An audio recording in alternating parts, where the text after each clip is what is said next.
Are we okay? We got to fucking, we've got to do the fucking shit that we for fucking drug abuse.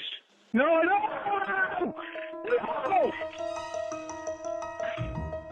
Are you listening?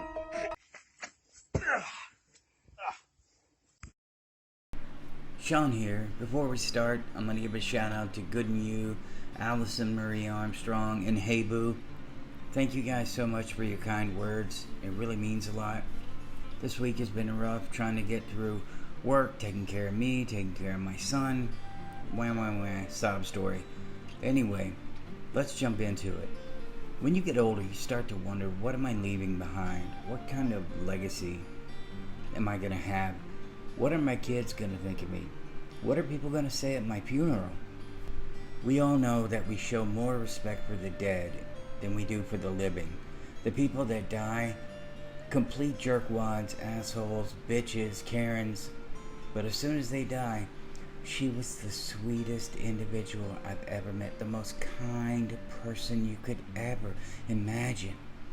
When in reality, they just got in an argument a day ago where they were calling each other cunthole, asshole. And so I'm leading into the point, what would Lorne be leaving behind? And we're going to pretend for just a moment that he married Kayla. We're going to go under the predication that he did marry Kayla. When we say what would Lorne leave behind, obviously debt is the first thing. So let's touch on that. Lorne would have died, left a bunch of bills, a bunch of credit cards, the trailer falling apart. He would have left Kayla inside of that trailer with his kids, who would have had nothing. They would have inherited his debt. He had filed bankruptcy. They would most likely be filing bankruptcy. Kayla wouldn't have had a job. I thought at first maybe she would go out and get a good job, but there's no way Lorne could allow that to happen. His ego, he just couldn't handle it. If she was the breadwinner, he would love it. He would love it at first. But she would start mentioning guys at work, her co-workers, and that'd be it. Then Lorne would tell her, oh, I'm going to go out and get a job. Don't you worry about it. Oh, they're going to call me back. I'm going to get this trucking job. But we know he wouldn't. So we know he's going to leave behind debt. He's also going to leave behind some very damaged family members. Years of abuse, years of screaming and yelling. Yelling around young children is not good. It just isn't, because the sound, the way that it rattles their eardrums, they can actually feel it on their skin. If they're small enough, they can feel the vibrations, the terror, the sudden change in pitch, the sudden change in the general noise in the room, decibels, everything. It can have a lasting impression on them.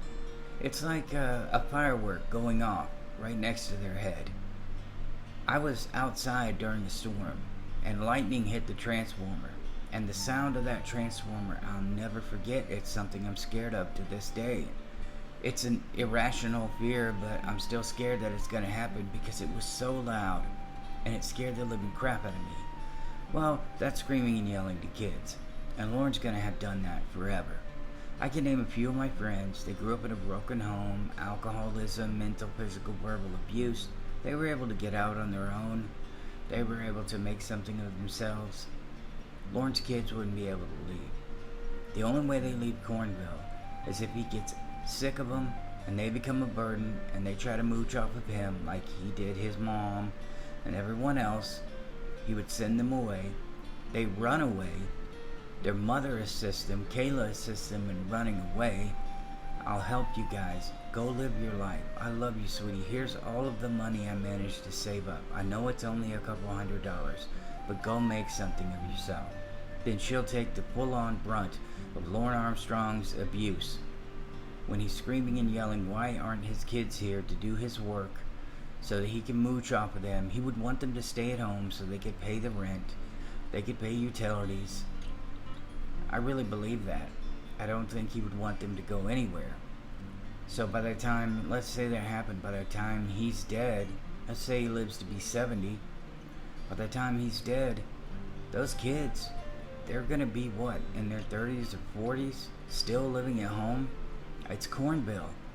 If you've ever been in a country town, a redneck town, It's not unheard of for an adult to be living in their parents' home. It's not, because they don't really have anywhere to go if they're helping out on the farm, if they're helping out around the house because their parents need them there. Lorne could easily convince the kids that he needs them there. Their mom needs them there, because he never uses himself. It'll be somebody else. Winnie thinks that Winnie doesn't like him because he called her a crackhead bitch, talking about Angelo to Debbie. Well, Emma doesn't like that, or Debbie doesn't like that. He's gonna say, your mother wants you to stay here. She doesn't want you to leave. That would break your mom's heart. He would keep those kids in a mental cage, and they wouldn't be able to go anywhere. Any hopes and dreams that Kayla had, they would never have come to fruition. Kayla wouldn't have had the best dental care, wouldn't have had the best medical care. She would be in bad shape.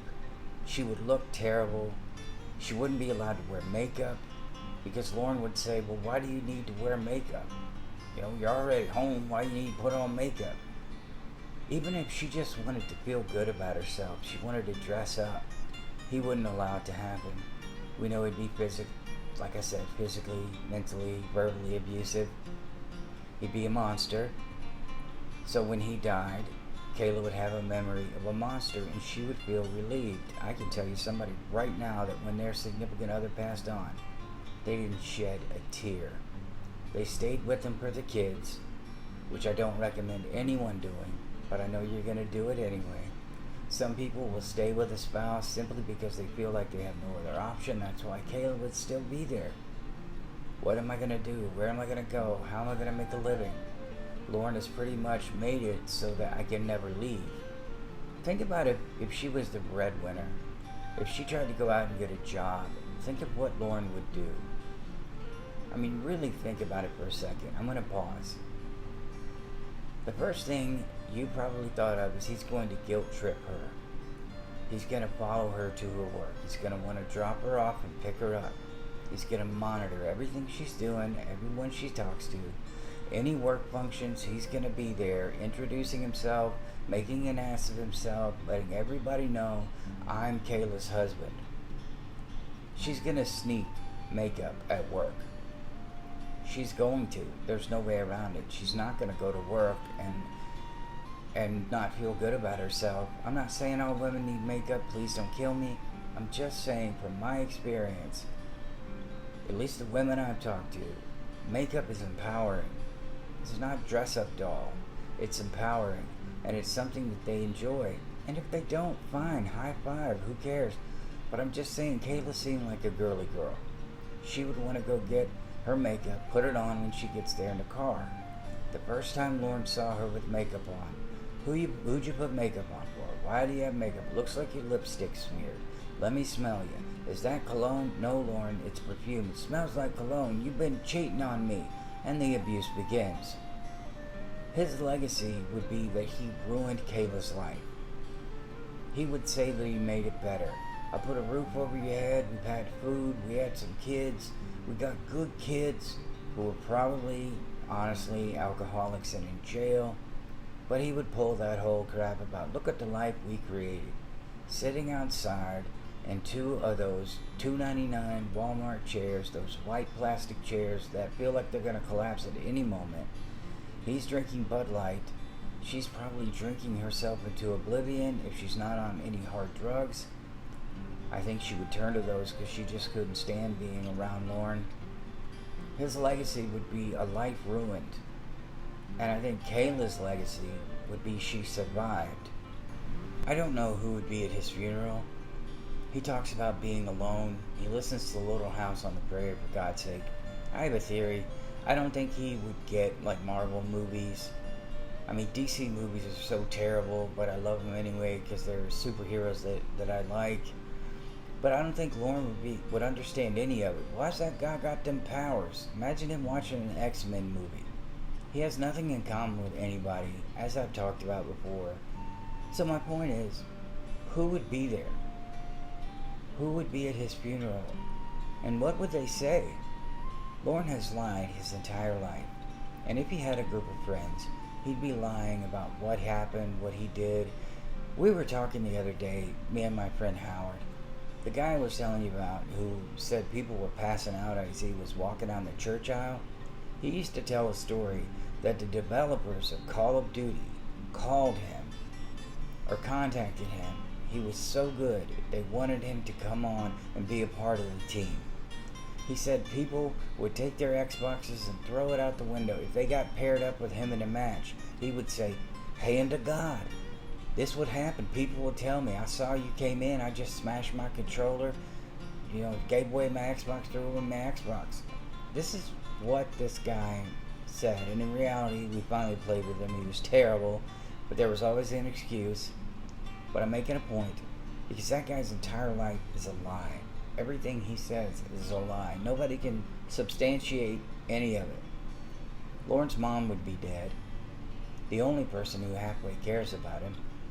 Roy, I don't think he would want to be a million miles away from the funeral, because they would need somebody to pay for it. I think Lorne would end up in a pauper's grave. I definitely think Kayla would have him cremated. It's much cheaper. His ashes would be scattered because it's much cheaper. And I kind of get the fact that people want their ashes scattered. I don't want to be stationary. I mean, you're dead. Your ashes are going to be in an urn. You're going to be buried in the ground.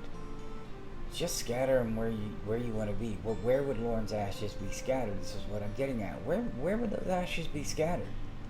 Definitely not around the trailer. If I were her, I would go back to Bowling Green, and I would scatter that shit exactly where he was busted. Whoever was living in that house now, because Kayla's parents would be dead. Now, they might have left her a lot of money, right? They might have left her a lot of money and inheritance. They could have left her the house. All of that money would be gone. Lorne would convince her that it needed to be spent on upgrades they didn't need, shit they didn't need, bad investments. He would blow it on stuff. He'd drink it away. He would fix up a truck that he could have just bought a new one, but he won't. They won't go get a house. He'd rather stay in the trailer. I'm just saying that even if she had all of the inheritance, all of that money, it would be gone. And at the end of the day, she would be left with nothing. Bad memories. Just broken dreams for her kids. I really feel like any woman that would have gotten with him and had children would definitely not have lived a life fulfilled. Can you imagine the stories at his funeral? Can you imagine somebody saying, "Well, Lorne told me this one time he did A." Really? Because he told me when he did A, he did B. What? He actually told me he did C. None of the stories would match up. And everybody there would know they're bullshit. I've been to a funeral with a guy I knew was a bullshitter. Everybody knew he was a bullshitter. Somebody got up there and started rattling off some of his stories, and we were all laughing. Yes, the stories were funny, but we were all laughing because we were all in on the joke that he was full of crap. We weren't being disrespectful because we told him when he was alive he was full of crap. But it was funny, it was camaraderie. We all loved him. He was that lovable liar. Never told a lie that would hurt anybody, just embellished fish stories. Lorne has lied his entire life. He would have lied to Kayla. He would have cheated on her or tried to. He would have embarrassed her in front of the whole town. He would have gotten busted. She would have been like, "Oh, great, my husband is in the blotter again." Lorne would be an embarrassment, a stain on her life. His children, they'd be like, "God, our dad's a loser. Mom, why don't you leave? Please let me help you leave. Mom, no, I can't, kids." She was young when she was kidnapped by Lorne. Even if they waited till she was 18, Lorne would have already had his way with her sexually. She would have been broken already. He would have done everything he could from the time they first had sex to the time she turned 18 so he could get married and impregnate her, to isolate her from anyone, to condition her. Let's say he was smart enough to evade her parents. He wouldn't have been. Or let's say her parents were always out of town and it was easy. Or let's say her parents, because they travel a lot, got in a car crash or a plane crash. Whatever. Let's say he made it till she was 18. He would have her isolated. He would have her ready to do whatever he wanted. Because she was so young, and this is the point I'm making, because she was so young when she got married and had kids, She never really experienced life. She never understood there was anything outside of that dilapidated loser trailer, bankruptcy, alcoholism. She grew up in a wonderful home with two parents who probably didn't pay her enough attention, but everything she wanted she had. She was provided for. I'm certain they had family meals. I honestly don't think it'd be pot pies and bologna like it would be at Lawrence. She never experienced anything, so maybe she wouldn't know the difference. And anybody that lives in Cornville, it's not exactly, middle class America, at least from what I've seen. Lower middle class is probably rich there. I'm not knocking that at all. What I'm saying is, she wouldn't have anything around her that would give her a gauge of what life is really supposed to be like. And Lorne would understand that if she had a job and she talked to other women, that they might clue her in like, wow, this is what I'm doing. Basic marriage stuff. To her, that would seem like a gift. It would seem like a dream. And she would come home and ask Lorne, can I do what these women were talking about that they did? No, you don't need to do that. You don't understand. So I think Kayla at the very end would have never experienced life. She would have had two children that never really achieved what they could have. They hated their father most likely, or were indifferent. When he died, she would not shed a tear. She might even celebrate. I don't know. She'd sell everything.